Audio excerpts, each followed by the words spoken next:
Hello my dear friends, welcome back to my YouTube channel educated Shravasti. मैं हूं सूरज चौधरी और आज का जो टॉपिक है वो है मेल रिप्रोडक्टिव सिस्टम। क्या है? Male reproductive system. जो मेल में रिप्रोडक्टिव सिस्टम होता है वो कैसे होता है और उसमें क्या क्या चीज़ें पाई जाती हैं, क्या क्या पार्ट होते हैं मेल रिप्रोडक्टिव सिस्टम के। अभी हमने पिछले वीडियो में बात किया था कि जो रिप्रोडक्शन होता है एनिमल में, सेक्सुअल रिप्रोडक्शन कैसे होता है। अब इस वीडियो में हम लोग बात करेंगे एक, ठीक है, जो चूंकि जब सेक्सुअल रिप्रोडक्शन हो रहा है तो मेल और फीमेल दोनों की रिक्वायरमेंट होती है। तो हम लोग इस वाले वीडियो में बात करेंगे मेल रिप्रोडक्टिव सिस्टम में, मीन्स जो ह्यूमन बीइंग है उसमें जो है मेल का जो रिप्रोडक्टिव सिस्टम है उसकी हम लोग बात करने जा रहे हैं। और अगले वीडियो में हम लोग फीमेल के रिप्रोडक्टिव सिस्टम का फिगर बनाएंगे और उसके बारे में बात करेंगे। ठीक, तो आज का जो टॉपिक है मानव में जनन तंत्र, ठीक है, जो मेल रिप्रोडक्टिव सिस्टम है उसके बारे में हम लोग बात करने जा रहे हैं। तो द मेल रिप्रोडक्टिव सिस्टम यहाँ पे टॉपिक है। ये टॉपिक हर क्लास के बच्चों के लिए इंपॉर्टेंट है।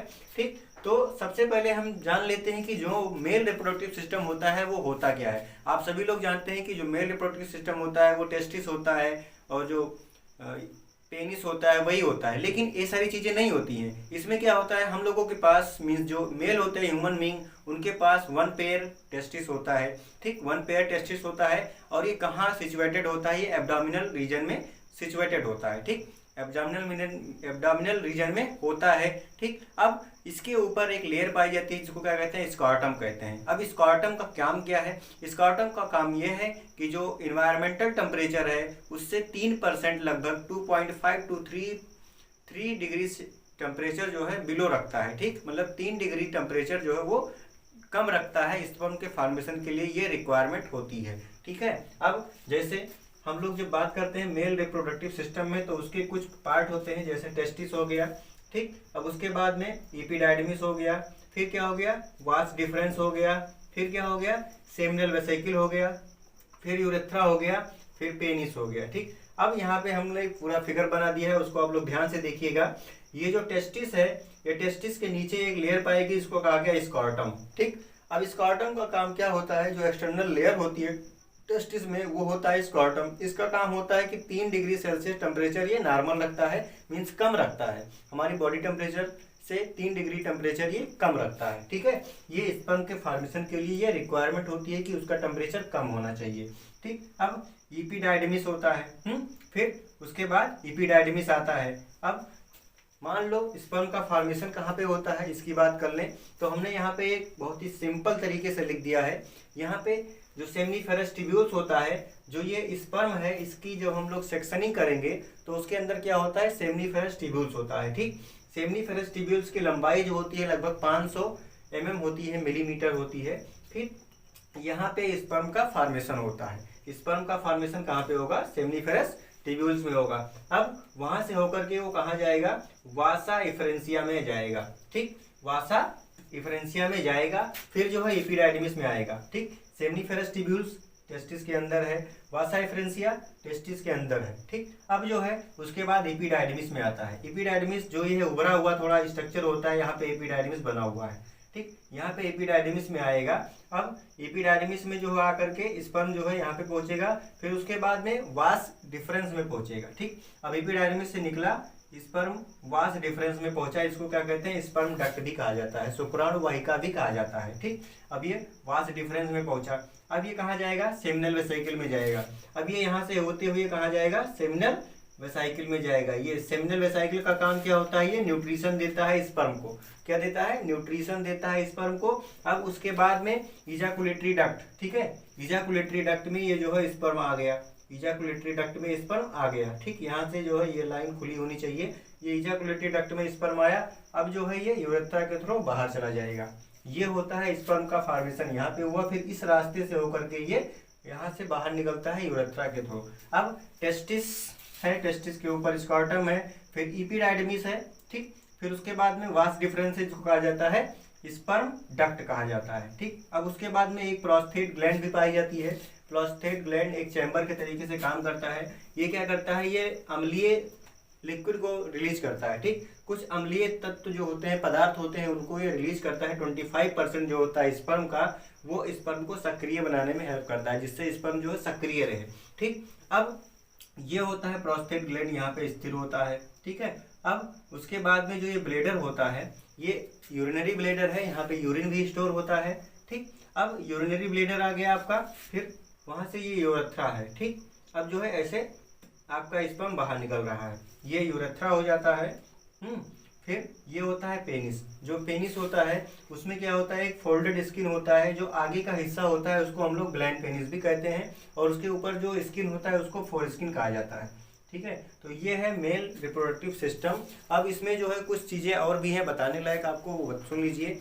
जैसे कि जो है क्या होता है, जो फंक्शन ऑफ एपिडाइडमिस, अब जैसे इसका जो फंक्शन है वो क्या है, एपिडाइडमिस का फंक्शन है ये टेस्टिस से शुक्राणुओं को पहुंचाने का मार्ग देता है। अब ये जो टेस्टिस है, यहाँ से जो स्पर्म बनेंगे वो यहाँ से आएंगे, ये रास्ता प्रोवाइड कराएगा। फिर स्खलन से पहले शुक्राणुओं को कुछ समय तक ये संचित करता है, मतलब ये क्या करेगा, एपिडाइडमिस ये कुछ देर तक जो है, जब स्पर्म जो रिलीज होने वाला होता है, ये कुछ देर तक स्टोर करने का काम करता है, कुछ देर तक ये रोकने का काम करता है। ठीक, अब जो ये सेमिनल वेसिकल होती हैं ये लगभग 4 से 7 सेंटीमीटर होती हैं। अब ये क्या करती हैं, ये एक चिपचिपा सा क्षारीय पदार्थ जो है रिलीज करेंगी, जो वीर के साथ मिल जाता है और शुक्राणुओं को पोषण देता है। अब फिर उसके बाद में जो यूरेथ्रा होता है, इसको हिंदी में मूत्र मार्ग भी कहा जाता है, या एक लंबी पेशीय नलिका होती है, एक मस्कुलर होती है, ये पेशीय नलिका मतलब मस्कुलर होती है, जिसकी लंबाई लगभग 20 सेंटीमीटर होती है, जो यूरिनरी ब्लेडर से शुरू होकर सिसिन, सिसिन मतलब पेनिस,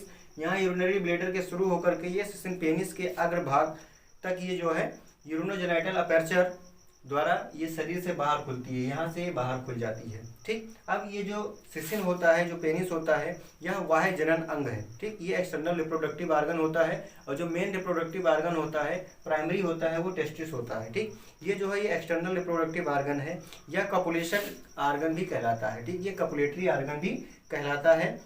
अब इसके जो पेनिस है, इसके त्वचा से ढकी एवं 3 भागों में विभेदित होकर बेलनाकार स्पंजी संरचना होती है। जो इसके जो पेनिस होता है ये बेलनाकार होता है। ठीक है, सिलेंडर स्ट्रक्चर होता है ये स्क्वार्टम के मध्य से बाहर लटका हुआ रहता है। ये जो क्या है, ये स्क्वार्टम के बाहर से ये लटका हुआ होता है। देखिए ये स्क्वार्टम है, उसी से ये बाहर से ये लटका हुआ होता है। ठीक, अब ये 3 प्रकार, लगभग 3 पार्ट होते हैं, जिससे इसको रूट कहा जाता है, और फिर बॉडी कहा जाता है, फिर ग्लैंड पेनिस कहा जाता है। ठीक, जो सिसिन की त्वचा सिसिन की मुंड की ओर रेखा पर फोल्डेड होकर खोलना से निर्माण करती है, उसे सिसिन कहते हैं। हमने अभी पहले ही बताया, जो एक लेयर बना होता है उसको ग्लैंड पेनिस कहा जाता है। ठीक, अब कुछ सहायक ग्लैंड होती हैं, उसमें प्रोस्थेट ग्लैंड होता है, फिर बल्बो यूरेथ्रा ग्लैंड होता है। ठीक है, तो ये जो है मेल जनन जो तंत्र है उसके बारे में बात हुआ। अब कुछ जो सीमेन होता है उसके बारे में बात कर लेते हैं। जो वीर होता है उसमें क्या क्या चीज़ें होती हैं, फ्रक्टोज होता है, कैल्शियम होती है, और कुछ एंजाइम भी मिलते हैं। क्या होता है, फ्रक्टोज होता है, कैल्शियम होता है, और कुछ एंजाइम भी मिलता है, जो शुक्राणुओं को पोषण कर उसको सक्रिय बनाता है। ठीक, ये स्पर्म को करता है, न्यूट्रिशन देता है और उसको सक्रिय बना देता है। फिर जो फीमेल होती है उसके वेजाइना में पहुंचने में एक तरल माध्यम का कार्य करता है। ये जो सीमेन होता है वो वीर्य जिसको कहा जाता है। अब ये यूरिन मार्ग एवं योनि को अम्लीयता को उदासीन में कन्वर्ट कर देता है। जिसे जो फीमेल रिप्रोडक्टिव आर्गन होता है, जो वेजाइना होता है, वो क्या होता है, वो अम्लीय होता है। ठीक, तो जो अम्लीय होता है उसको उदासीन करने का भी काम कर देता है सीमेन। ठीक, अब जो मैथुन के समय जब कपुलेशन होता है उस समय क्या करता है, योनि को ये उत्तेजित करके फ्रिक्शन को कम कर देता है। ठीक, सीमेन क्या करेगा, योनि को उत्तेजित करेगा, एक्साइटेड करेगा, और उसके फ्रिक्शन को मीन्स जो घर्षण होता है उसको कम करने का काम करेगा। ठीक, अब नर में ये क्या है, प्यूबर्टी इन मेल और सेकेंडरी सेक्सुअल कैरेक्टर, हमने भी आपको बता दिया 13 से 16 साल की उम्र में ये स्टार्ट होता है। ठीक, तो ये था आपका जो मेल रिप्रोडक्टिव सिस्टम था। इसमें यही फिगर है, आप ये वाला लिख देंगे। और जो टेस्टिस होता है वो कैसा होता है, ओवल होता है, हमने बताया।